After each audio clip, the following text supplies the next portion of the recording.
I'm joined by Emmet Louis. Absolute pleasure. Hello. I'm here. He is the flexible wizard guru stretching guy. So yeah, there's his background. Now on if anyone wants to find out about that, I'm sure there's plenty of other podcasts. We've agreed not to talk about that. A banned to talk about background because it's so monotonous at this stage. Yeah, everyone should know it, and if you don't, it doesn't matter. Boo earns. So yeah, I mean, you're known as the flexibility guy, but you do a lot more than that. Oddly enough, yes. Yeah, strange. Yeah, I mean, that was one of the questions. Actually, we're probably kind of randomly dip in and out with some of those questions that were given, but one of them was basically, when did you kind of decide that it was a great idea to start teaching adults flexibility and mobility? That was one of these ones that it just kind of, it emerged out of just like noticing what people wanted online. That, you know, I out a lot of forums, and it was something people had a lot of problems with. And it's something like, you know, as a circus artist go, and by normal standards I'm flexible, by circus standards I'm meh, there's nothing to write home about. So personally I was always just looking for ways like, how can I get more flexible, how can why does like the normal hold this for 60 seconds, hold that for 60 seconds approach not work for me, or not work? And there's a lot of like, that's the thing, there's a lot of acrobats you'll find who aren't that flexible, don't have splits, don't have pancakes, and they get the same shit advice that doesn't work for them. There's currently like some student who's doing a thesis in his, I think he's doing a master's or possibly the bachelor's in Coda Arts in Netherlands, and this is his topic. It's just like the flexibility works for a very select subtype of people, and there's loads of people who aren't getting flexible, aren't improving, so he's doing the research on this. So it's not a problem that's unique to me, but it's one that I kind of set out to solve, and I feel I have solved it to a certain degree. But then it was like when I was just teaching online, or you know, giving advice on forums, or people ask me questions, it was 90% of it was, how do I get more flexible? It's just not working. So that's what I focus on. It's the main thing. People have a good grasp on handstands, I suppose, and other acrobatics, or there's people like in their area, like, you know, it's one of those things. You can find a gymnastics coach who maybe has coached children. They're probably going to be able to teach you the backflip and back handspring and all this, but they might be able to get you flexible. So that's the kind of bridging the gap, I suppose. Yeah, it's one thing I've seen. Like, I've gone to a good few gymnastics gyms, and being like a tall, lanky guy who only kind of started working on flexibility in my late 20s, it's like they're just like, oh, you just do this, and it's like, yeah, well, it doesn't really work. It doesn't work for me, for sure. Yeah. Right? I've been training for the past year. It's not doing anything. Yeah, it's it seems to be though, like especially flexibility work, it's like the most, I don't know, ignored or kind of least studied area within. It's definitely the least studied now, just like off the top of my head. So I think we have, if you look at the research, the total volume of research, we have, I don't know, this from Kit Lachlan, so if I'm wrong, he's wrong. Just blame Kit for that. Blame Kit. But I think there's like 1.1 or 1.2 million papers on cardiovascular training. We're pretty good at cardiovascular training. There's basically, I could assess you. I could go, you want to run 10k, this is your time, this is your resting heart rate, this is the amount of time you have per week to go. We can come up with a pretty effective plan based on that. Strength training.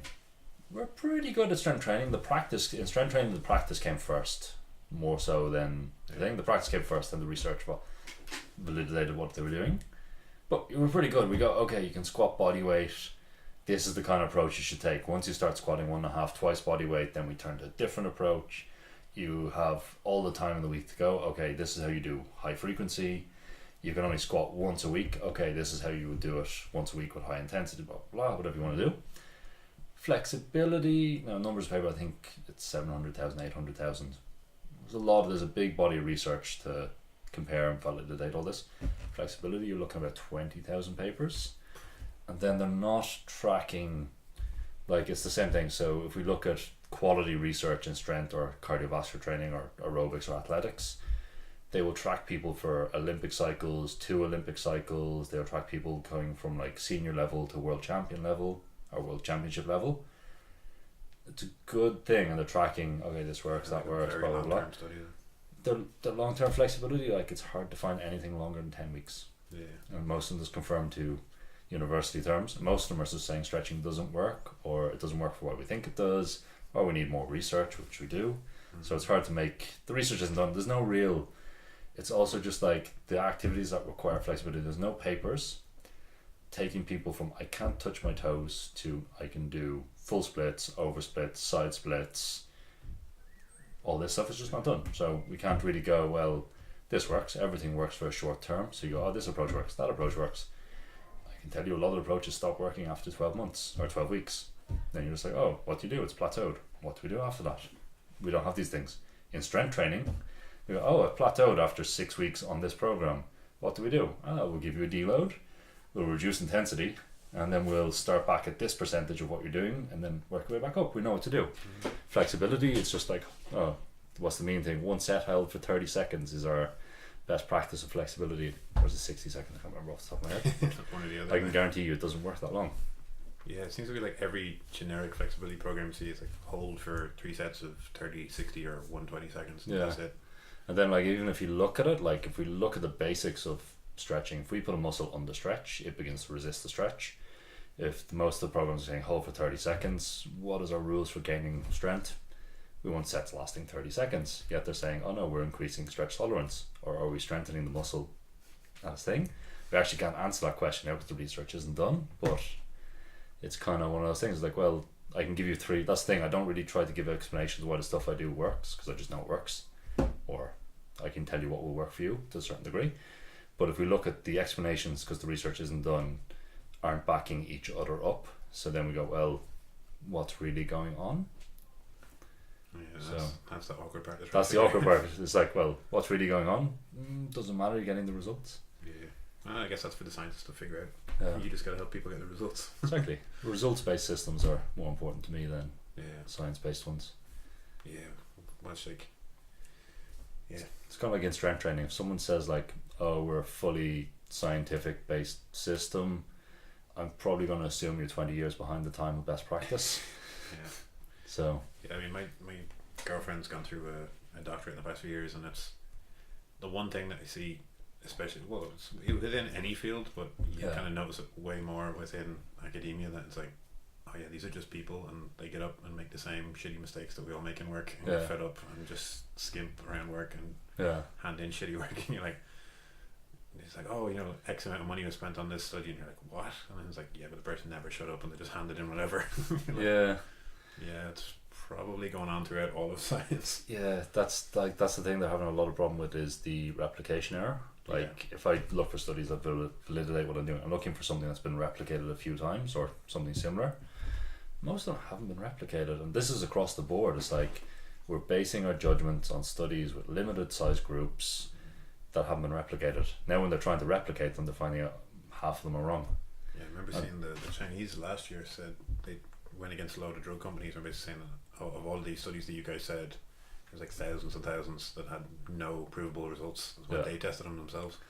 Yeah, that's like, this is what's happening across the site. Like, I remember when I was in studying physics, I remember one of the very first lessons we got from one of the lab techs or professors who's assistant. It was in a lab, we were doing results measuring something, and I got some wrong results on my measurements. They weren't following the straight line that they should have on the graph. They were out. Someone else got some, and it was going on. But what the lab techs were going like, oh yeah, this result in this, it was in the mid range of the graph, whatever it was. Oh yeah, just take them out and just connect the dots and make a straight line with your standard deviation. Blah blah blah. That's fine.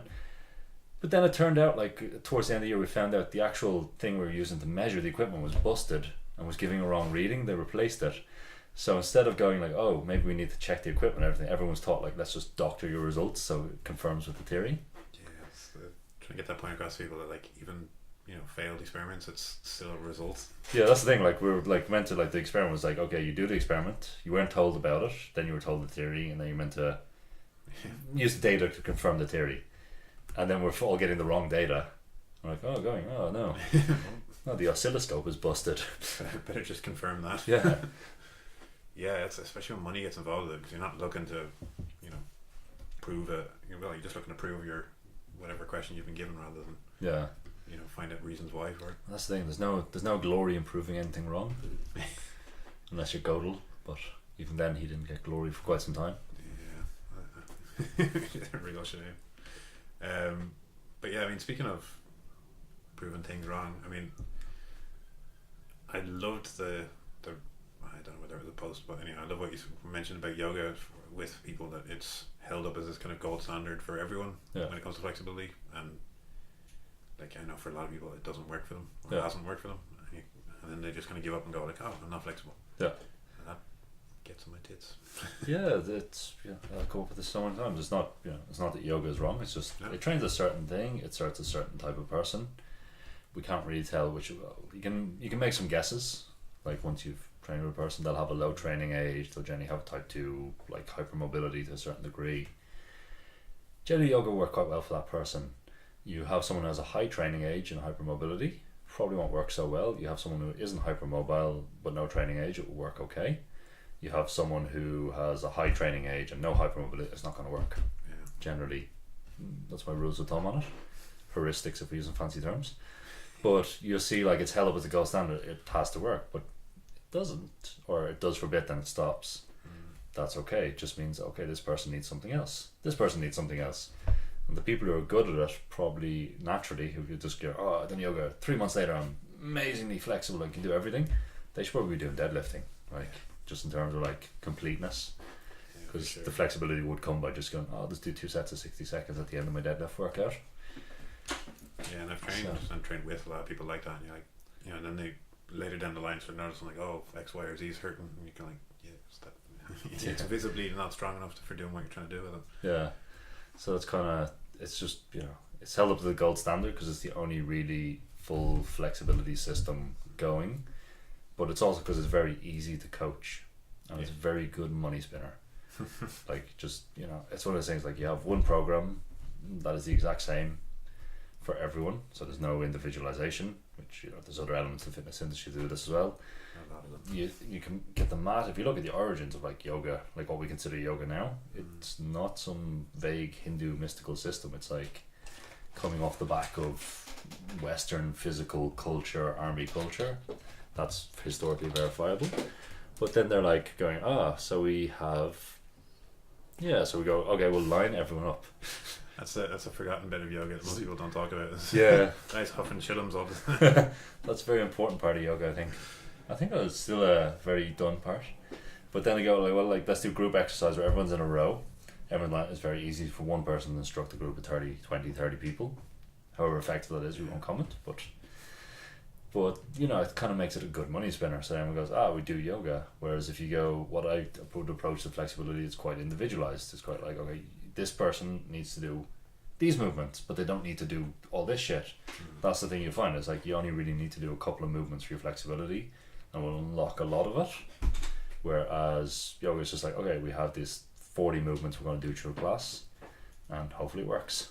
Yeah. Like, I mean, I've noticed that, especially when I first started with flexibility, I do tons and tons of stuff, and now it's like, even for my hips, I might do 4 or 5 like movements, and that's it. Yeah. I don't really need to do much more than that, and I get like consistent results out of it.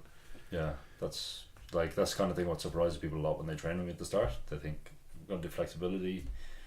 We do very little flexibility training. We do once or twice a week per sort of pattern, whatever we're looking to get, pancakes, splits, whatever. We'll probably do 2 exercises for it, and we might do about 3 sets. Yeah, but then again, like anyone, like I've done a lot of the programs that you've put up Yeah. online, and I think anyone who's done them, or at least if you've done them honestly, will admit that they're a hell of a lot more intense than any flexibility thing that you might have otherwise done. Yeah, it's gotta like be done. It's kind of, well, I mean, like you say, I mean, it's those consistent results that you'll get from it. But I always say to people, like I've done your middle splits program for quite a while. It's like, I'd rather a heavy deadlift session than like a really hard session than that any day. yeah, I mean, I see what you're getting at as well, but it's it's one of those things. Like, a lot of the methods I use are biased towards the nervous system. And our common concept of flexibility is we're not making muscles longer. Maybe we are. There's some research that says that actually, but whatever. It's not replicated, so we'll argue with that. But there is a lot of saying it's all controlled by the nervous system. So we go, okay, nervous system. So then we have to bias the nervous system. What does that mean? High intensities, short durations, lots of sets. Yeah, which works. Yeah, I mean, it's finding the right approach for the right person. Yeah. And like you say, it's that cookie cutter approach that's in so many elements, not just take any kind of aspect of fitness these days. Yeah, it's kind of like, it's one of those things, like, I think there's definitely a place for all these cookie cutter programs and all this other stuff. I always think of them like, I think it was Andy from Gymnastics or Gold Medal Bodies, GMB, anyway. Yeah. He made a point. Someone I like should know that. someone, it was like on a Facebook comment. Someone was ripping on their program, saying, I can't remember what they're saying, but Andy just basically made the point. It's like, okay, our programs are all very cookie cutter. Why? Because we treat them like colouring books. When you started out learning to colour and learning to do art, you got colouring books and crayons. Why? Not because it's going to make you a great artist, but it's going to teach you the skills of colouring in the lines, picking your colours for certain areas, keeping your painting nice, keeping it neat. And it gives you a bit of room for creativity, but you still have to keep it within the thing. I just thought that makes sense. Like a lot of this, like with programming, everything is like you have to give people a structure, but then they have to have a bit of freedom in it. But then eventually you kind of have to graduate off the colouring book. Yeah, I mean, like I'm a GMB coach myself, and it's like even teaching some of that stuff to people. Like even I suppose people will say like, oh yeah, a lot of it's cookie cutter, but even some of the stuff, like you're thinking like, oh, someone should be able to crawl on all fours. Like it shouldn't be a difficult thing for people, and then you meet people who can't do that, and then you're sitting there going like, right, how do I regress this back even further? Because I think to me that was kind of, and I probably shouldn't know the term that they use, but getting grilled on it now. But yeah, it's kind of building I suppose a movement vocabulary for people. Like if you can't coordinate, left hand, right leg, then good luck trying to do, I don't know, something like a snatch in a CrossFit class or something. It's a really technical movement that takes, a hell of a lot of awareness, as opposed to just like left leg, right hand. Just lift the damn thing. Yeah. Pick it up, put it back down again.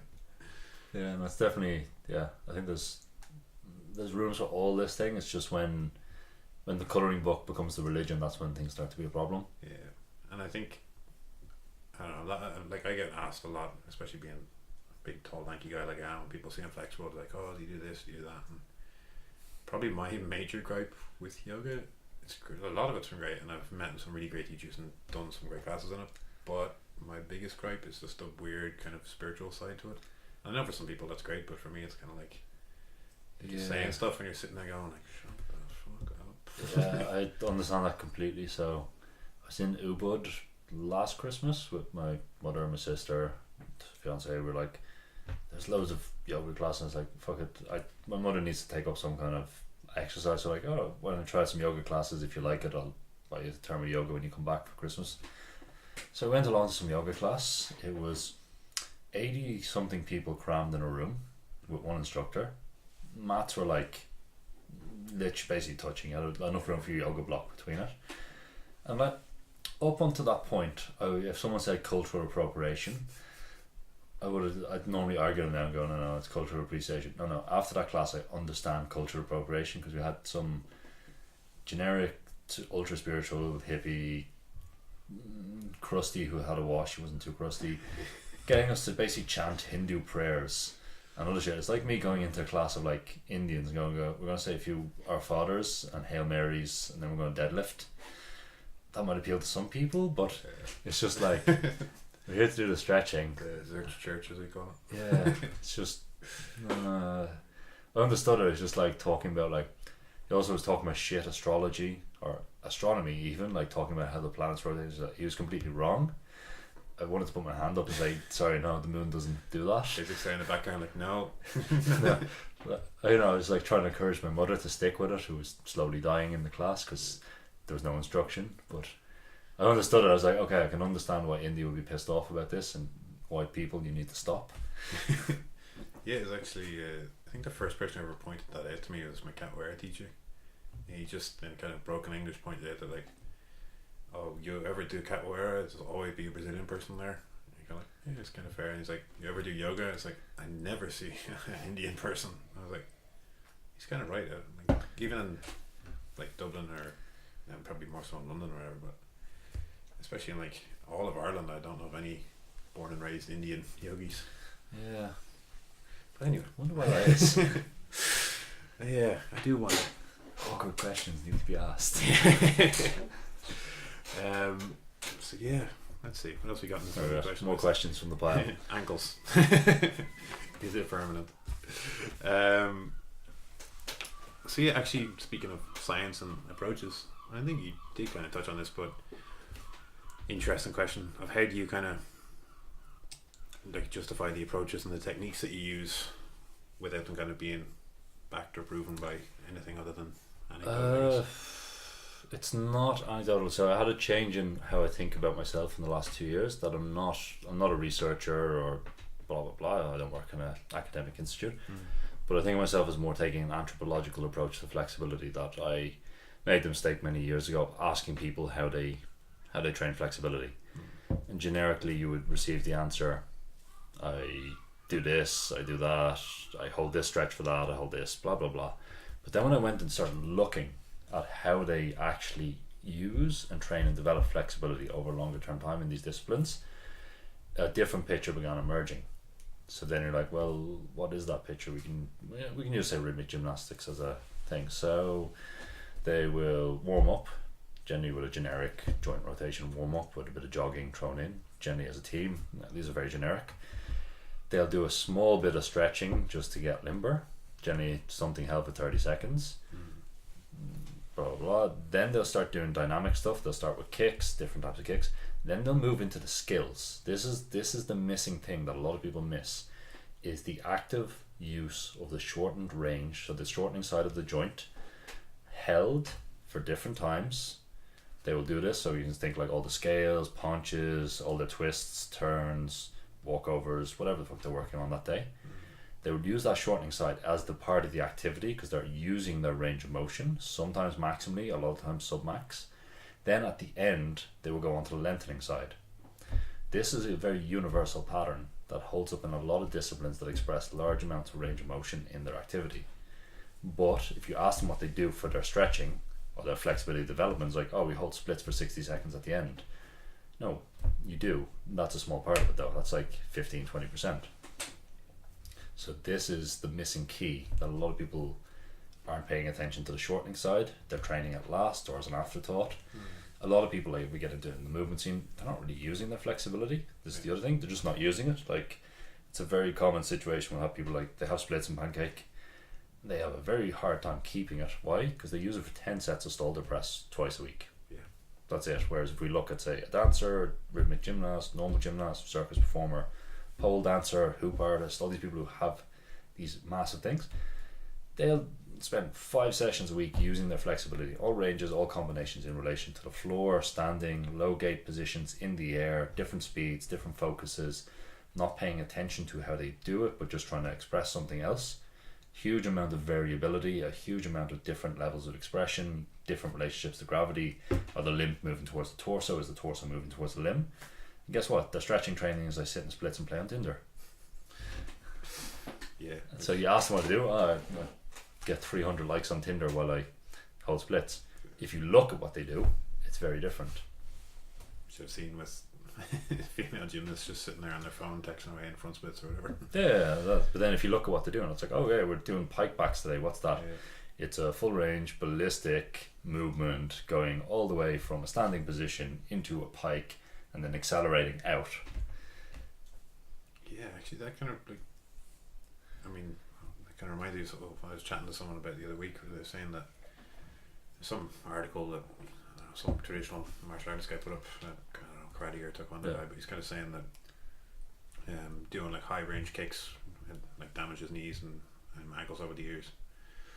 And then a lot of people are kind of commenting about the fact that like you don't really tend to see as much, at least I've seen it myself, like you tend to see a lot of that within the more kind of traditional fields and a lot less within the more full contact fields. Yeah. And I think that's more so due to there's a lot more strengthening going on within the kicks, within the contact side, because they're actually trying to hit something and impact something, and they spend a lot less time on flexibility. It's also what I said, like if you look at the just on the kicking front, so I had some research on this a while ago, if you look at the range, if I want to kick someone, if I do a really high kick, like a really high axe kick, he's in a very close range. He's almost in grappling range most of the time. Yeah. And if I want to kick someone, I want them outside my arm.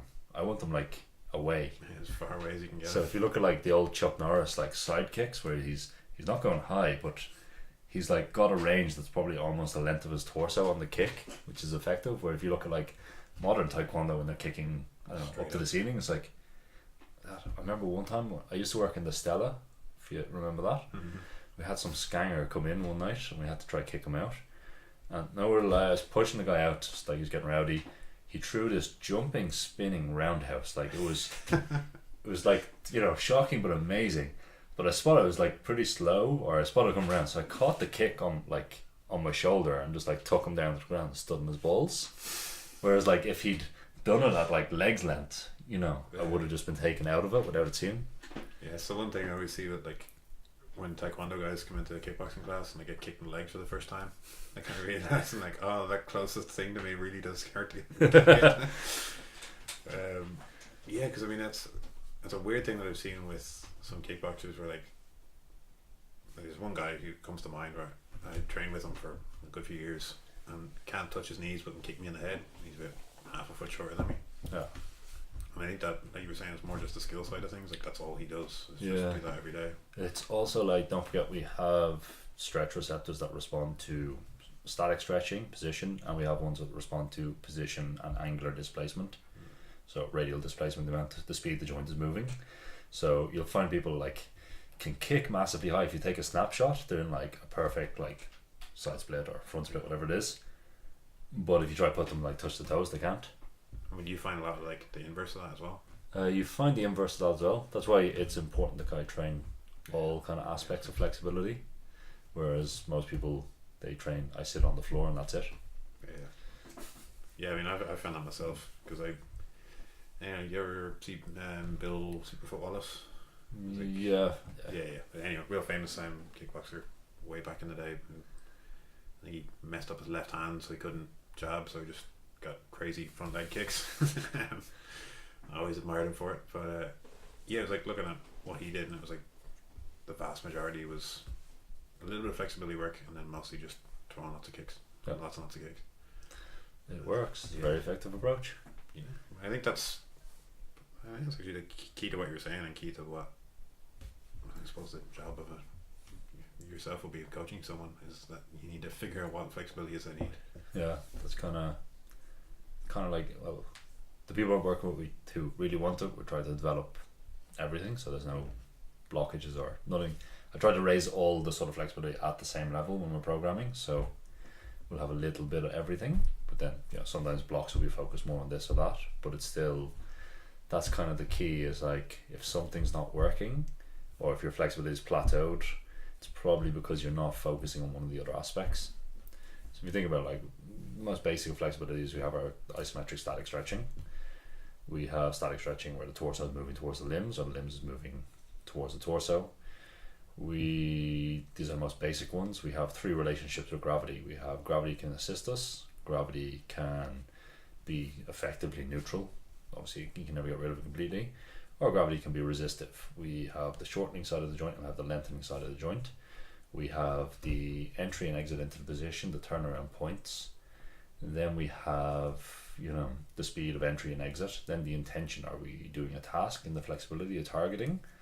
Or are we trying to hold it? Are we going internal? Are we trying to be completely passive, which affects a different bit of the system? Are we trying to be active, which affects a different side? All these variables inside our flexibility training have to be accounted for and have to be kind of like given their own time.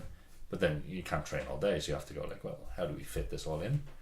That's kind of the key to what I do, I suppose. So then you as a coach, would you kind of see which one of those the person needs the most, or would you just kind of program it? Yeah, there's generally there's rough rule of thumbs is you want your active flexibility, so your plane where you're resisting gravity, to be about 80% of your passive. Some people will actually be better active than they will be passive, so you have to account for that, but generally about 80% rule. So an easy example of this is someone can do, say, a pike. They stand on a box and they can go all the way down to their foot is in line with their elbow, and they can't do a single hanging leg raise. We have a big deficit that needs to be addressed. Now you obviously have to figure out, is it abdominal, is it hip flexors? It's always hip flexors, by the way, but always. It's generally always hip flexors is the rule of thumb. Chronic weak hip flexors is a thing. There's a lot of people with really fucking weak hip flexors around, but that's a different story. So you want to try and make all these as close to 80% as possible. Some of them are obviously going to be harder. We have leverage, say a single leg active straight leg raise, which would replicate a front split. it's really fucking hard once the leg gets to 90 degrees to the torso and you're not leaning back. So we have to look at other ways of doing it, but give or take 80% is a good rule of thumb. If you're about that, then you need to do less. If you're not, then you should really stop the lengthening side and focus on the shortening sides. Nice. Yeah, it's like you're saying, it's assessing each individual person and trying to figure out what the hell that person needs. But I suppose that's the kind of great part about what you do. Some people just want that, like, just tell me how to get flexible. They want like an immediate response. That's one thing I love about the kind of 18-month rule that you tell people. Yeah. Because it's one I just blurt it out to people now rather than having to. They're like, oh, how long does it take? I'm like, this is not even a hard and fast rule. You know, it's like, but this is somewhat of a guide. Yeah, no, it's the 18-month rule is it's my creed. It's like, it's one of those things like 20-day split challenge. Yeah. You'll probably see some pictures of someone goes splits in 20 days. That's great. They're a fast responder to that type of training. Other people will do 20 days, 30 days, 40-day split challenge, 60-day split challenge. They still have got splits, and then they'll go away with the stupid thing, I'm not flexible. Probably not. You just didn't give it enough time. 18 months, and you're never disappointed in your progress. You may not be at your ultimate goal. It might take a bit longer, but you won't be disappointed. Whereas if you think like 20 days, 6 weeks, 10-week body transformation, it's just not going to work. I mean, for most people. Like, even worst thing that can happen, it's happened to me plenty of times, is like you think, oh, I'll do 30 days non-stop stretching, whatever, and then you get way worse at it. Yeah. And then you're like, oh, fuck. This is a very common story. People are like, oh, I tried a 30-day splits challenge and now I can't even go near splits. It hurts too much. And then you take a lot of time off and then you get better at it again. Yeah. Funny that. Yeah. That's the one thing I always try to explain to people, like, especially with the head to toe stuff. Like, I finally got down this year, but still saying to people, like, take time off with it. That was the one thing I learned, because I've been doing it for probably a year and a half now, but I was like, yeah, I got way more progress by taking time off than I did like, consistently doing it. Yeah, that's the thing, like, everyone's going to respond differently. Yeah. We give, like, a lot of the online programs, we give them more to illustrate points and how people would apply them. But then, yeah, I get a lot of questions going like, my girlfriend hates me because I made her do this program. What can I do to change it? I'm like, maybe change the program. Do I have to keep doing it? I hate my life. I can only train 4 times a week. Can I still do the program? Of course you can. Just try it out.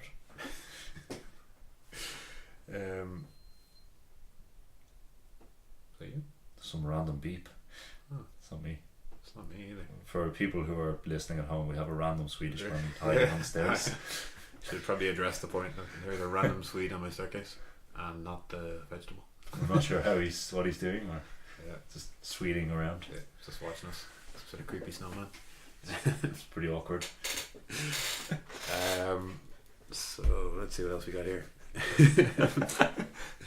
Actually, this is an interesting one. And kind of in relation to a mutual friend of ours, David McGettigan. Would you agree that pain and trauma is largely mental?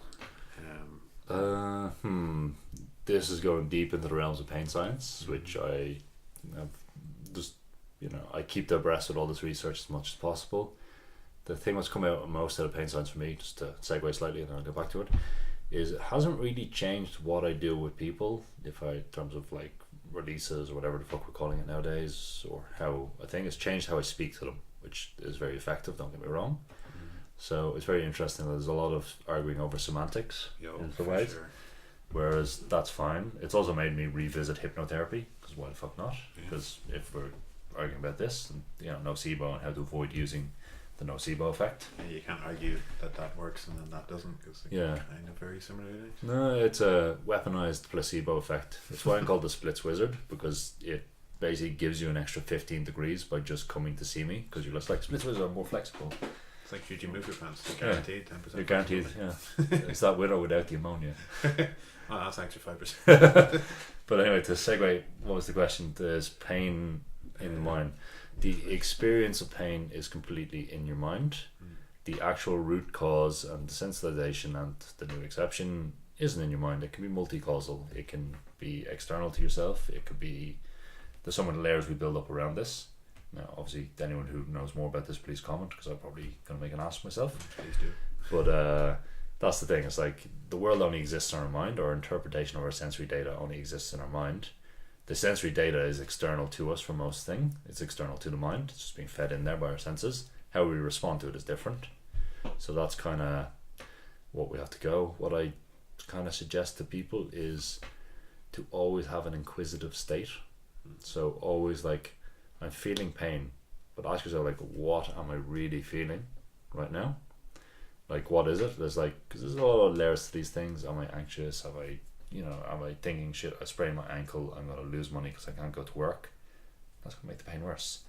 Or I've tweaked my little finger, and it's like, personally, I've like, what did I do recently? I bent my little toe all the way like backwards, catching on the edge of the sofa. Just bent it back into place. Personally, like, injuries don't bother me too much unless they're things. So it's like, oh, I broke my little toe. Pain was, I knew it was something up with it, but the pain wasn't painful. Whereas, if you'd done that, I suppose if I'd done that to my fucking typing finger, I'd probably be like, it's the worst thing in the world. So I've lost the toenail on my baby toe 3 times off the corner of that set of P-bars in the corner. Yeah, it's kind of like, I've got one of those like the leg of your couch, that exact thing, just like. But yeah, so this is the thing, is like a lot of people on the pain science forum that are saying the pain is all in your head. They're wrong. There's a lot of people saying the pain is not in your body. They are wrong. It's always, this is the problem with the fitness industry, the physiotherapy industry, the health industry. Everything is always fucking extremes. It's always black or white. It's not. It's always, the answer is always really in the middle. It's like no one can be wrong all the time. So everyone's going to have a bit of right. The research isn't done. The way we conduct the research hasn't been agreed on. But it's one of those things. It's always good to question what we're doing and why we're doing it, and can we do it more effectively. But it's still, it's a lot of like, it's one of these things like, personally I have,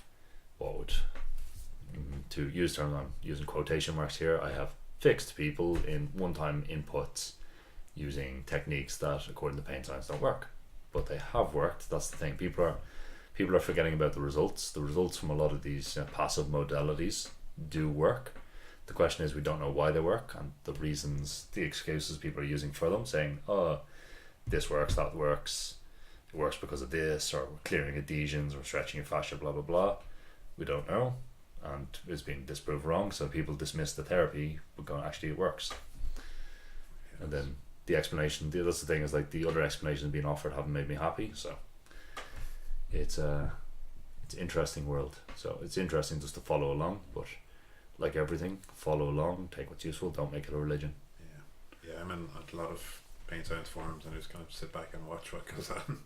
Especially over the past year or two, it's been a real kind of firestorm with interesting ideas going on. Yeah, no, it's a very interesting field. It's definitely one to keep abreast of if you're into the health and fitness industry, even if it just changes the way you talk to people, which is massively beneficial. It's very I don't know if I can talk about this one or not. Go on. A friend of a friend recently was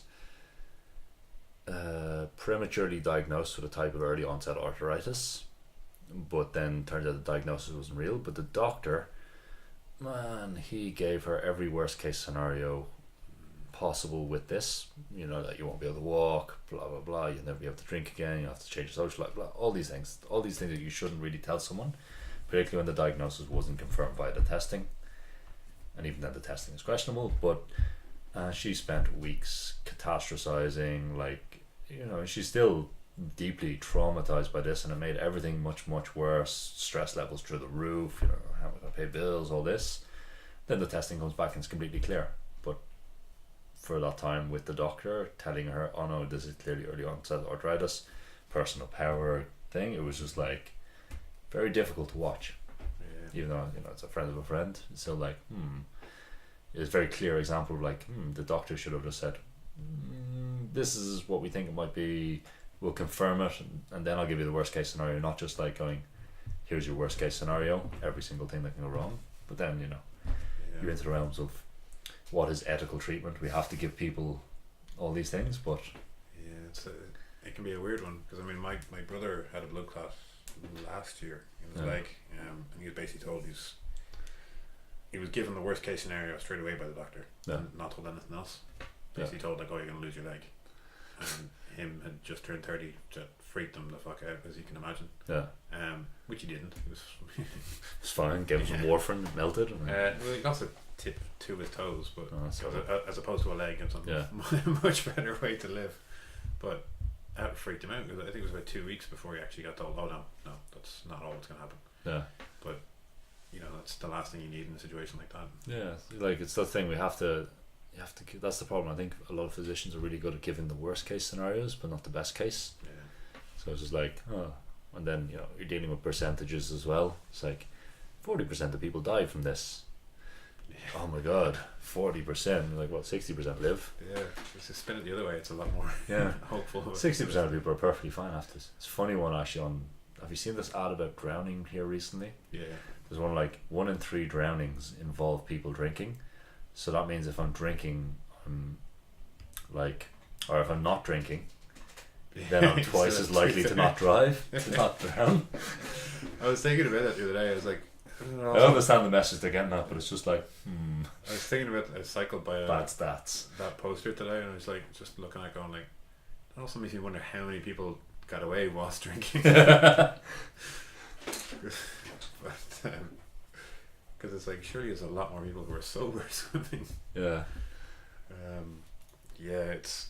was kind of introduced to me, the whole I always get this wrong, biopsychosocial model by Phil Greenfield, because he's always hammering in especially the effect of words and semantics on people. And it's something I've become a lot more aware of, because you will say things to people and you never really understand, you're never kind of consciously aware of the things that they might pick up on. Like you might say, oh, your hip flexors are weak or whatever, and they kind of freak out for years about, oh, my hip flexors are weak, I gotta fix this, even though it's like, no, they're not, it's gonna fall off you or something. No, it's kind of one of those things, like you can't police the inside of people's minds. So offhand comments, in some ways, like if you're sure about all the things you're not meant to say, you probably just never say anything to anyone. You're like a very zen kung fu style teacher and just nod and point. Just get the fucking bamboo stick out. Just whip them. Again. What am I doing? Again.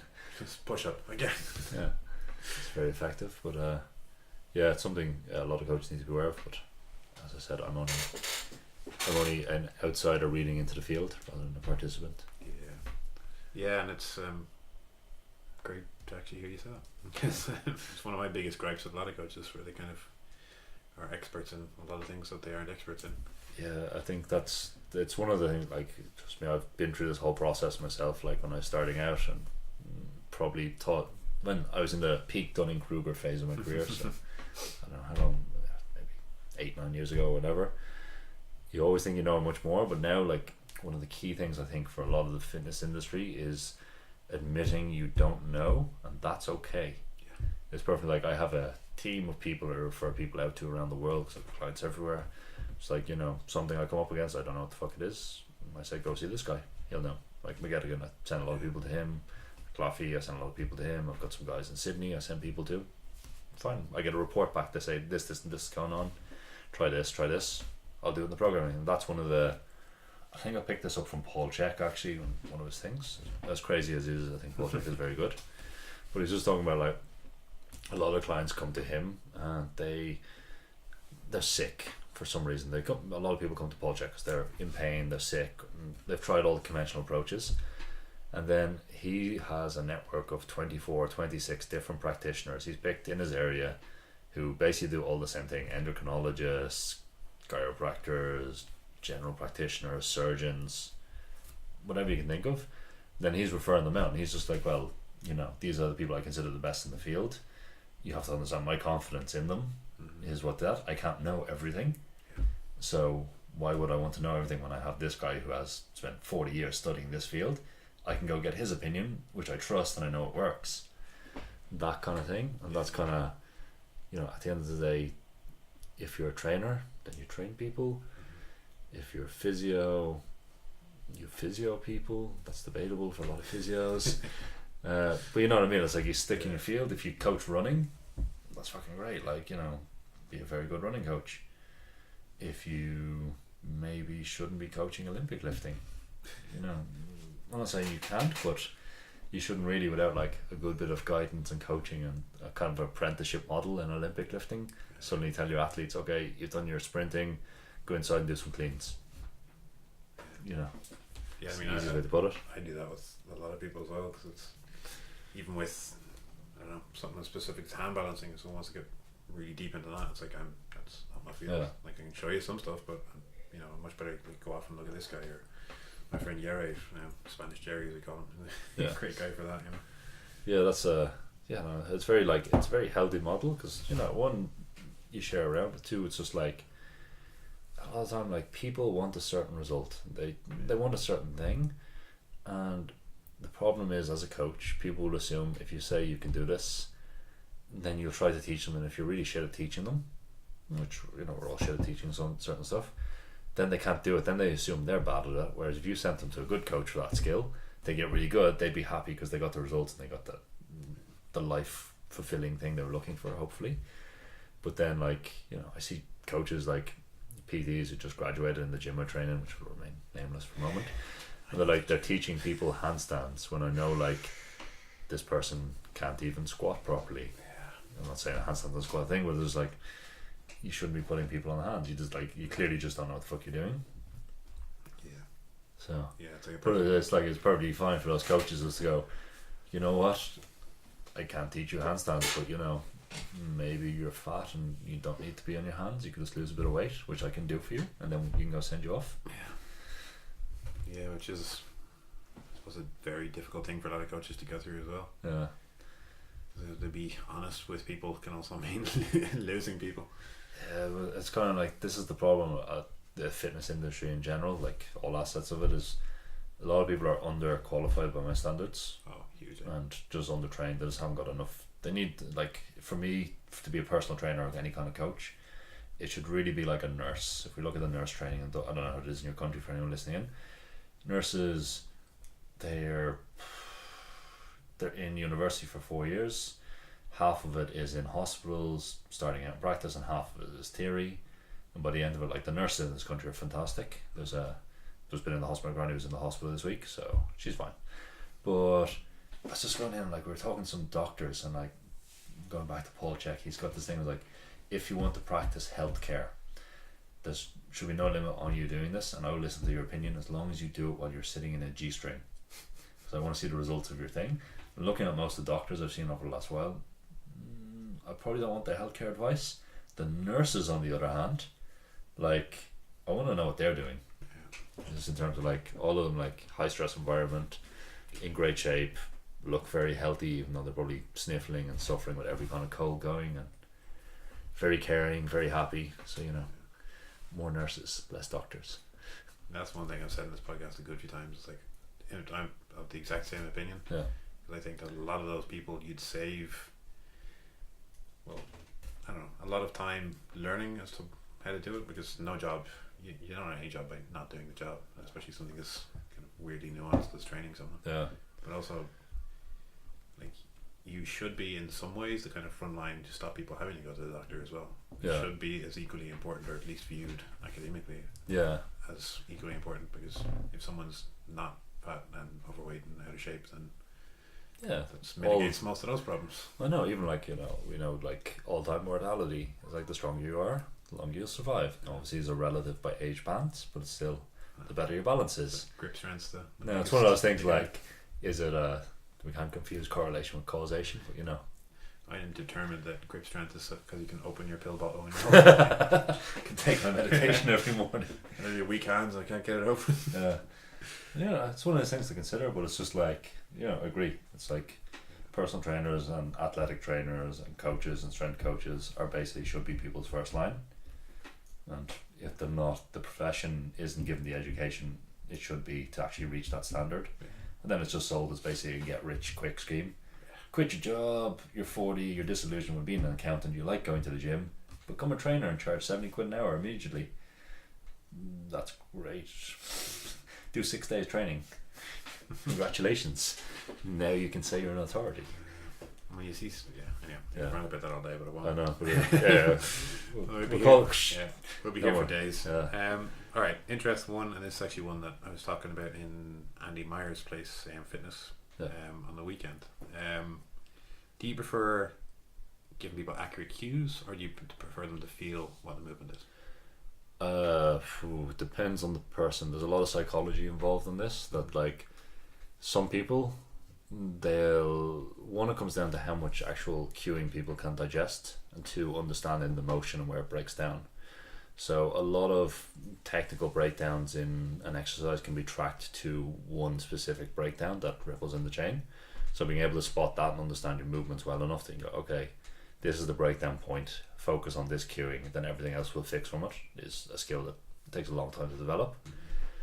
But then it's also like some people, their psychology will want you to explain every single detail of the exercise. Other people, if you give them all those details, they will just freeze and not be able to think. So they'll just think too much and not actually do the thing. Whereas I have a concept of what I think on perfect technique. Perfect technique is emergent. It is not something you coach. It's something that emerges out of a certain amount of exposure to an exercise. So you need to coach people through that experience till eventually they get to what is perfect technique. Now, to define perfect technique, it depends on the movement obviously, but it's perfect technique what that person in their current state is able to display. It's not like their ultimate perfect technique. Like if you talk to the powerlifters, like no, like someone who's squatting like 280, 300, they're still working on their squat technique to further refine it to make it better. And like you look at them, like, you know, they're graceful motherfuckers when they're squatting. Maybe not in anything else around the gym, but like if they have this, you know, nailed, they're still working to refine it because they can know they can push it further and further. So there's always like a level on this, like, you know, bringing say my mother into the gym who she's okay age shape for her age, but you know she needs to work on some stuff. Her perfect squat technique or perfect, you know, knee and hip flexion extension thing would not look like some of the Olympic lifters in the gym, but that's okay. So you have to understand what is this person capable of displaying at this time period, where are we going to, where is the breakdown point, can we fix it? And that's it. Like a lot of like my coaching, like in the online coaching, is I don't give people a lot of cueing. I just tell them to do the thing. I give them one or two points that they need to work on, and then you'll see the change in form. Yeah, I mean, I say that to people a lot, like this perfect for you now and there's perfect form down the end of the line. Yeah. Don't compare yourself to whatever that thing is you want to eventually look like, because you know that could take years or decades or whatever the hell it is. Yeah, it's like, it's just gonna like, it's technically perfect. It's like there's so many ranges of what perfect form looks like. Depends, you know, like me and you are quite tall. Mm-hmm. We're gonna look very different doing an overhead squat to someone who's like 5 foot and has really short arms and has really flexible ankles. You know, it's just, you know, it's different. Even limb dance. Yeah. I was chatting to the hand balancer on Saturday actually about, I had this kind of thought in bed one night that like hand balancers and parkour guys, they remind me of like of Point Break, and they're all searching for that perfect line that they're never going to get. Yeah. So it's like, must get this, and they're just spending years trying to perfect something that they'll never be happy with. Yeah, it's kind of one of those things. It's like a lot of like hand balance. Hand balance anyway just takes like a certain personality type to get good at it, and then a personality type that like will go to try to refine the details. And you're like, I've refined my handstand line. You put them side by side, and there's like no difference. But, you know, for them it's very different. Yeah. But it's also they built the sensation that they can understand. Like, oh, the shift of balance 1 millimeter towards the base of my thing actually changes the whole thing, makes it much easier for me. But shift to this knuckle as opposed to that knuckle. Yeah, it's important like to find the details in your skill, but it's also, does it stop you performing the high level stuff is the other thing. So actually interesting one, I guess, if I phrase this right.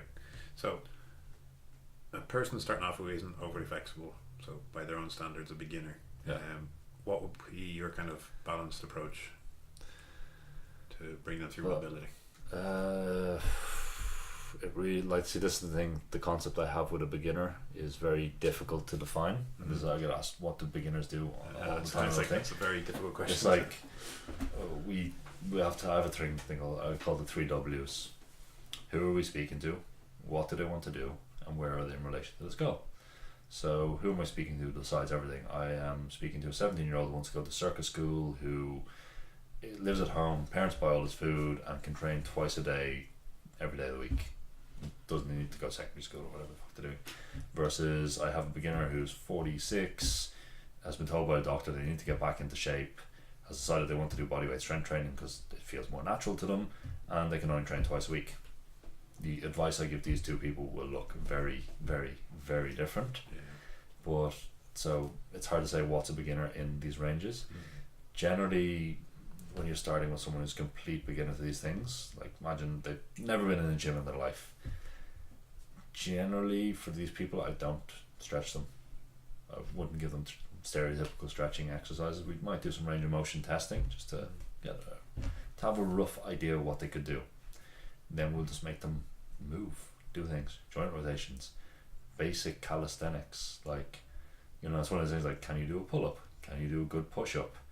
Can you squat? Or can you do like a front foot elevated split squat if you can't squat? Getting these things nice and, you know, working on balance and other stuff, like more athletic-y sort of movements, you'll come back and test their flexibility in 6-8 weeks, and suddenly they're like, oh, I can touch my toes, I'm more flexible, I feel looser without approaching mobility. You gotta remember, like, for some people, like, doing a push-up is mobility work, not, you know, you don't need to stretch their shoulders because they just can't get down, and then eventually they'll get down. So there's a lot to think. Individual approach, I guess. Yeah, I mean, that's the thing, like, not everyone needs to do the splits. Yeah, that's the thing. It's also, like, you know, what do you want to do? Oh, I want a 45-6-year-old man wants to play with his kids out in the park. He needs to be able to squat effectively in different planes, different types of squats. He needs to be able to pick stuff up from the ground because you're going to be picking your kids up. He doesn't need side splits. He doesn't need the Van Damme. 17-year-old going to circus school, he needs it all. He needs Van Damme. He needs to be able to sit in his head. You know, within that there's a lot of range and disparity and everything else. So yeah, it's very specific needs that he has as opposed to guy who wants to get down the floor. Yeah, so it's kind of like it's one of the things, like when I'm a kind of it emerges when I'm working with someone. They come to me and they say, I want something, and then when I speak to them a bit longer, get to know them, I find out what they actually really want and what it means to them. It's like, oh, I want splits. Why? Oh, I just think it would be really cool and it would free up, my hips would feel so loose. Most people getting the splits, your hips are going to feel pretty tight when you're not training. Eventually you'll get them and then they'll be there and they'll be usable, they'll be loose. But you're going to have about a year and a half of, you know, things are going to be tight. You're going to be like walking around a bit weird. Whereas they go, oh, I want to be loose. Maybe they don't need splits. Maybe they don't need stretching. Maybe they just need like more joint mobility or more joint circles and need to move their joints. Distant squat. Maybe they just need to move more, like just in different ways. It's one of those ones like I picked up from Craig Mallet, a friend of mine, and I think it came via Simon Thakur as well. The get up and down from the ground game. It's just how many ways can you get up and down from the ground. I played it sometime and I think the group came up with 57 different individual ways of coming up and down from the ground. Doing that, I think Craig has his mother doing it. I got my mother doing it for a bit as well. That improved mobility massively for people who are massively tight. Why? Because it's just so much variety. No stretching, no exercise. It's very effective. It's fun. Yeah, it's fun. That's the thing. It's like, can we trick people into doing their flexibility or mobility work in somewhere else? Yeah, I've trained a few GA players, and that's the only approach I've ever been able to use with them. You tell them that, they're like, oh, hamstrings are tight. Like, okay, maybe try this or that. Just never do it. Yeah. It's like you just gotta trick them into it somehow. Yeah, that's kind of. It's also if there's not a culture thing. I remember I can't remember who it was. One strength coach anyway was talking about he wanted his athletes to do speed work, plyometric ball, so ballistic ball throwing, so medicine ball work after their strength work or after the session. They wouldn't do it when he called it plyometrics. But then when he just put it into the strength training block on the piece of paper he was giving them, then they'd all do it. Because it's like strength training, I'm throwing the ball. When it was called plyo block, fuck that. Yeah, I had one guy who tore his hamstrings 2 or 3 times and then was like, oh, I really want to stretch out my hamstrings, just wouldn't do it. So I was like, right, gotta figure out a way that he'll do this. Alright, one from our mutual friend, actually 2 here from our mutual friend David. So 1, joint compression and commonly compressed or decompressed areas in the body. Joint compression and commonly experience. compressed. It really depends on how people, what they're doing, in my view. It's one of those things, if someone is, say, like the classic when you have someone who's working in a bar or a shop, they're on their feet all day, they're on shoes that have a raise, well, we can say some parts of their ankles will be compressed. They're working in a bar that has a hard floor versus one of those fatigue mats. It's funny how they spotted this in the bar industry, that they have like a thing called a fatigue mat. I don't know, people who don't, it's a soft mat that you stand on. It's very good for not getting fatigue compared to standing on a hard floor.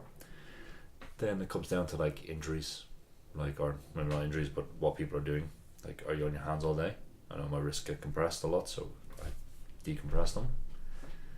Other than that, it's like, I find spine, anterior side of the spine gets compressed a lot. Why? So these kind of things, front pecs, the shoulder gua from Chinese martial arts. People go, oh, my back is hurting, I need to stretch my back. Maybe you need to stretch your front and open that. So I think, depending on the person and the activity, I guess. Basically, I'm doing free headstand, my neck is compressed. Speaking of headstand donuts. Nice.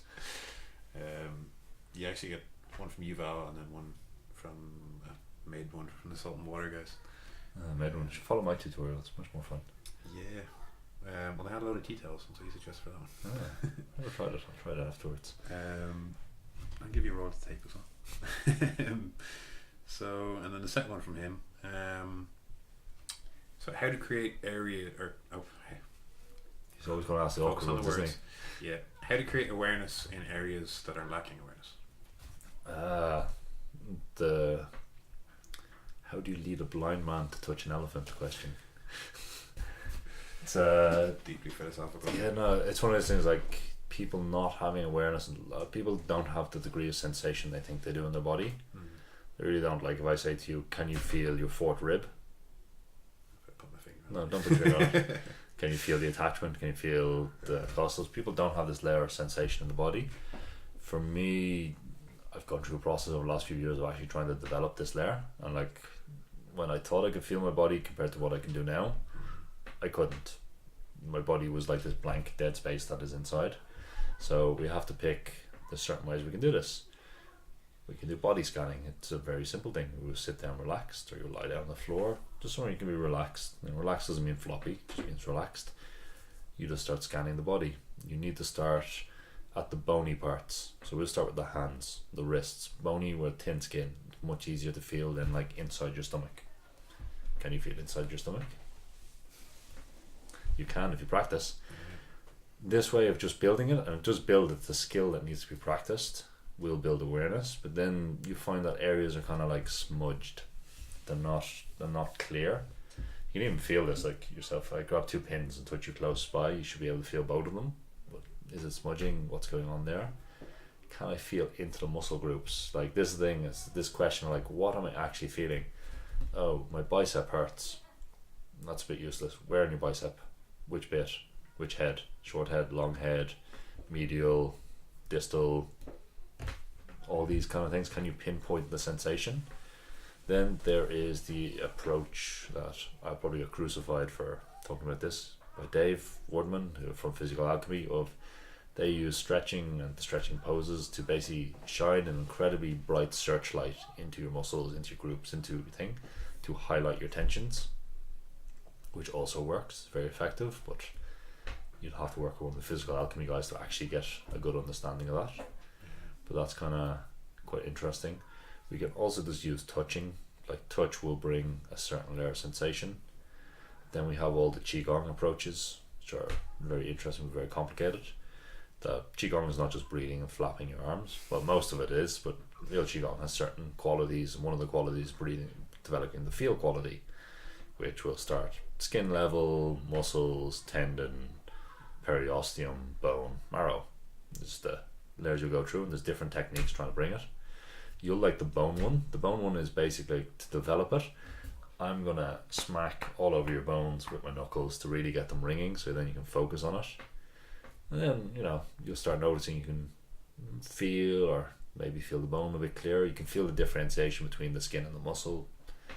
These are all available, but they all take time. This is the thing, it takes time to build this sensory map, or maybe it doesn't take time to build a sensory map, it's probably already there. It builds time to build an interpretation of the sensory map. Yeah, like I was a very small amount of Qigong in my experience, but one thing that I was exposed to quite early on was like the iron shirt stuff. Yeah. And looking back on it now, to me it was basically that. It was figuring out how to tense up those specific parts in the way that they need to be for the task. And then kind of later on I was kind of exposed to it with freediving, which is kind of the reverse. Rather than tension, it was trying to take that away in order to calm the hell down. Well, I guess that is just kind of like everything is doing what's fit for purpose and what you. Yeah, it's kind of like a lot of people, I don't know, I suppose they're walking around like the Boltzmann brain. Their body's just feeding them signal and the brain's interpreting. They're not really realizing, hold on, I am the body, I am the brain, but I'm also not of them. Kind of philosophical here, but anyway. But it's just like, well, what layer can we do? Where can we start from? That I think the first two exercises I gave are pretty good for this. Sure. Yeah, weird separation of the mind and the body. Yeah. Right, and then final one. I won't even ask that one. That's a wind-up question. Yeah, so I suppose the question I actually want to ask you is, what's your own practice like? My own practice at the moment is, what the fuck am I doing? So I hadn't really trained handstands or any acrobatics for quite some time. I was kind of just bored with it. Now I'm doing a retreat with Mikhail. Woohoo, retreat, top secret. With Mikhail Christiansen sometime towards the end of the year. So I'm like, oh shit, I can't, like if I'm training with Mikhail, I can't show up embarrass myself. So currently just work and get my shoulder press back, probably get back to some kind of one arm, something like that. So I was like, okay, I'm not an embarrassment, guys. Other than that, I kind of do a lot of internal martial arts ish, qigong ish stuff with Serge Augier from Paris. Been doing that for that was like a 1 year research project that's now in its third year and will probably last a lot longer. It's very interesting. A lot of my training at the moment, a lot of my movement training involves not moving, oddly enough. It's a lot of isometrics and a lot of static postures with different intentions in them, which is that's one of the in jokes with MGMB is why is all movement still? Everyone's goal is just a static mouse. Yeah, it's kind of, they're great for Instagram photos. Yeah. That's kind of that's kind of thing. It's like the movement scene. If you really speak, this goes back to my really speak to what, find out what people really want. It's like, what do you want to do? I want to be able to do handstands. I want to be flexible. I want to be able to tumble. I want to be able to dance a bit, but not great. You don't really want to be a mover. You want to be a circus artist. Right? That's what I think most people, will be much more happy with, and I think the scene will be much more interesting that way. More circus schools. You heard it here. What? More circus schools. Yeah, I think more circus schools are needed worldwide. But so back to my own training. So at the moment, I'm training probably about 2 hours of qigong sort of stuff, arm flappy and static postures. Then I'm in the gym doing probably about 30 minutes ish of handstands a day, and then training is alternating between like lower body twice a day, working on just trying to get my squat, which is squat today 140, so I'd like to get it up to back to 180. Doing wave loading, which is a very effective approach, well, for me anyway. You can try that out, guys, if you want. 9 sets, 3, 2, 1 waves, 3 times. It's very effective going up each wave. And that's kilos for Americans. Yeah, for kilos. I'm not fucking that weak. With that, like if I get my squat back up to 180, that would mean my deadlift will go over 200. For some reason, my deadlift doesn't build my squat, but my squat builds my deadlift. So free gains. Other than that, that's about it, training wise. Alright, what about you, David? Do you have any questions before we finish up? I can have a question. Our snowman speaks. He speaks. He comes down from the great height, from Mount Olympus. Come closer. So back to the injury or pain related one. Yeah. Let's say you injure yourself in a stretch or in a specific position, and you associate that position with pain. Yeah. How would you go about rehabbing it or not? This is a very common one actually nowadays. So this is one that a lot of people are dealing with, and there's some very effective approaches, there's very good approaches. One, say I injured myself in, I don't know, whatever, say a pancake. This one is actually very personal for myself, or side splits or pancake or something, where I had both my adductors torn by a coach, so my body was just never going to go back into there by re-entering it. Like even now, entering side splits for me is, I have to be very cautious, or everything that's contraction won't release into the stretch. So you have to actually start playing with your sensory inputs, just one thing. So one, we can't go back into the same position. A threat response is going to kick off. So we need to find a way that gives us the same range but something different. Now that can just be playing with our planes of gravity. It could be playing like, oh, I was stretching my pancake and I was always moving my torso towards my legs, but now I'm going to move my legs towards my torso. Find a way to make that work. It's also like we have to understand, like the tissue will be fixed, and if it's say grade 1 tear, somewhere between 6-9 weeks it should be completely repaired. The pain remaining can last a much longer time. What I've been seeing for a lot of people is that a lot of people are going into the loaded stretching approach. This actually fixates the range of motion. This happened to me in my side splits as well, and it took a while to fix. I was just going, side splits, fucked it. Kept like the normal stretching, kept fucking it. Was told by coaches you have to keep re-tearing it. So anyway, it was like, so I've done that for a couple. Right, apologies folks. Recorder died midway through that. So let you ask your question again, David. Yeah. So back to the injury pain related question. If someone injures themselves in a stretch or a position, and they associate that position with pain, how would you go about overcoming that and getting back to being comfortable there? I would just like to say my last answer was amazing, so I'm going to try to do it again. It was. It's the best answer you have ever heard. So in general, if people begin, so one, we have to rule out, is there still active tissue damage? 6 to 9 weeks afterwards it should basically be back to normal. There'll be some scar tissue laid down. In the short term, we should have been looking after that with sort of light isometrics and light movement. One of the things that I think a lot of people fuck up on is they hear light, we say light movement, they hear I'm going to go to hip hop dance class on my broken ankle.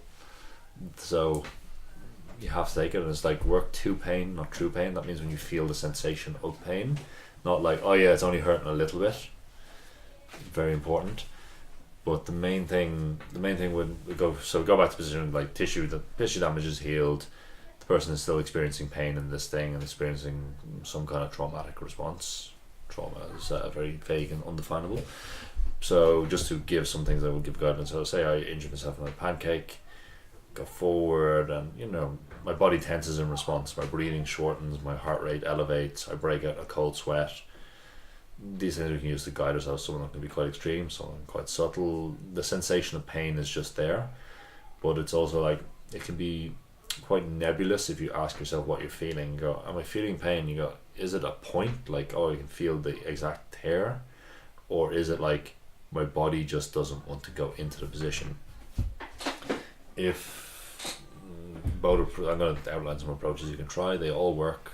Some of them are more effective than others for different cases, but it's case by case. So one, we need to avoid the position the injury happened in. So we need to do something that's very similar, or maybe accomplishing the same goals, but it's a different stretch. Now it can be very simple, like, okay, I injured myself in middle splits, I'll do splits with my legs up against the wall, weights on my ankles, replicating body weight. It's basically the same stretch, or targeting the same areas, give or take a bit, but it's not the thing. You'll find, is your experience of pain in that position the same as when it was, say, on the floor? If it's not, then that's good, then you will train that position. The one thing we want to do is we want to build up a lot of variety in the position. We want to play with all our variables. We want to play with the sensation. So most people, like most things, we do straight sets, so we use the same weight, same intensity, same duration. When someone has one of these injuries, I will coach them to go, okay, I want every set to be different. Maybe we'll do 8 sets or something, and we need to change the weight every single time. It can just be like, 6 kilos, 5 kilos, 4 kilos. It doesn't have to be like 20 kilos, 4 kilos. It can be, but it doesn't need to be. The other thing is we want to increase the feeling of sensation and control. So a lot of time we want to play with like supporting the person in ways that they're not really supported. So say if we're using Taylor's pose as an example, so I'm against the wall, maybe we'll put some weights underneath, we'll put some cushions under the legs, and just that level of sensation will allow the person to sink deeper because they feel supported and the body will release into it. So these are things to play. The other thing is we want to play with the sensation during the stretch and changing our sensory inputs, what's going on in the body. So simple things like floss band, I'll get people to floss band an area of the body or the area they feel the pain or feel the sensation, just because I want the compression which will last when they go into the stretch. So say we'll put I feel one point in my hamstring where I feel I tweaked it, we'll put the floss band on that point, leave it on for 60 seconds between stretch, we'll take it out, then we'll go in the stretch. The person will have a whole new sensory input from that area which might mask the pain, and then they'll be able to go a bit deeper, or maybe they won't go deeper, maybe they'll just feel different. I just want it to feel different. Simple stuff like stroking the leg, stroking your arm, stroking the torso, wherever the pain is, just something, moving the skin around, pulling on your ear, pulling your beard. These things work. You just change the thing and distracts from what's going on, changes the inputs, and the body might express more mobility. Whereas it's kind of like balancing on a pole or balancing on a tightrope. We know all balance training, if we can distract the person or give them a task to do while they're balancing, they will balance longer. It's flexibility. You will express more flexibility if you're kind of distracted while doing it. You will not notice the pain when you're doing it. So it's kind of, you have to watch out. I had a good one of this, one of the girls at one of the seminars I've done recently, I won't name, but she injured herself doing, I can't remember what it was, I think it was like an active middle split or something in ballet class, something like that, and middle split hurt her, but when we got it to do basically anything else that wasn't a middle split, but it still had basically the exact same pelvis, femurs and leg configuration as a middle split, there was no pain. Now she was very flexible, very good active ranges that were matching her passive ranges. So like she'd go, oh, my middle splits hurts when I lie down on my back and pull my legs apart. It's really sore. We had her do a standing tilt where she was basically expressing the exact same amount of flexibility. It didn't hurt. Why? If the tear was still active, I could feel my tear. Maybe the vectors on the tissue were causing where the shear at the thing. Maybe not. Maybe it's very position specific. I ended up at the workshop, we kind of, was coaching her through just like doing horse stance, 2 side splits, that kind of progression, where eventually she ended up doing an isometric side split with no pain. Yeah, she went back to the one on her back and it was hurting still. So it can be very position of like configuration of the body thing. The body remember, oh, I was lying down on my back when it hurt, or whatever. I can't remember the exact modality of the injury, but if it hurt there, then the body goes, this hurt, but everything else was okay. So you have to find a workaround. Then eventually you'll come back to the position and it's fine. Right. So would you say like the range of motion returns, or it's already there even, and it's just a position that needs to not freak you out? Basically that would be my take on it. That you don't lose ROM, lose it in an ungainable manner, but the body won't let you go into it until it's kind of happy to do would it. you say it's the same for someone that didn't have that range of motion?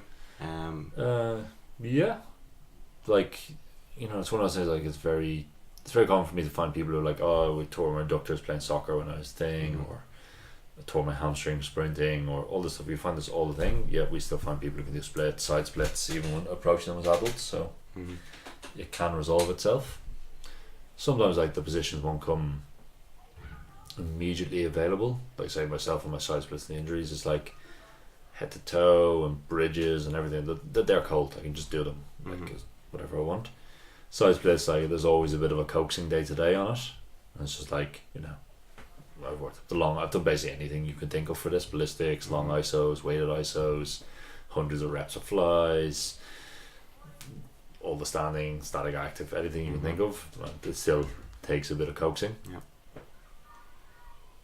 And would the same apply for someone that would like don't super new to stretching and like almost every position freaks them out? Like it's just so that comes down to your choice of position and regression. It's like, it's one of those things, if I put someone onto, just an example, I've never stretched before, we're going to put you onto sliders in a really slippy floor and make you go for a side split with no support, they're not going anywhere. They're going to freak out. So the principle of not going into the exact position that freaks them out. Yeah. It's kind of the same. That's whether kind of it's thing, an like- injury or it's just Yeah. your body freaking out. It's like it's one of these things that can provide a bit of a nocebo effect. So don't listen too closely to me, but like safety in the body when expressing ranges of motion is very important. To not express ranges of motion without excessive amounts of tension. That you'll find a lot of people have achieved say side splits lately with using heavy isos, but they built their flexibility with a cause of rigidity, very thing. So, but then they try to do a side split when they're handstand and their legs aren't even gone apart. They're like 40 degrees, where they have a good side split on the floor because they're very resistive in it. So this kind of thing is like we need to teach the person to do it with in a safe manner where the body goes, oh, I can just relax completely into it, and it comes easy. That comes from the using. Nice. Yeah. I think that's us. Hopefully we didn't miss out too much recorded out. Absolute pleasure, Emmet. Thank you Thank so you. much for coming on. Thank you all. Yeah, thank you guys.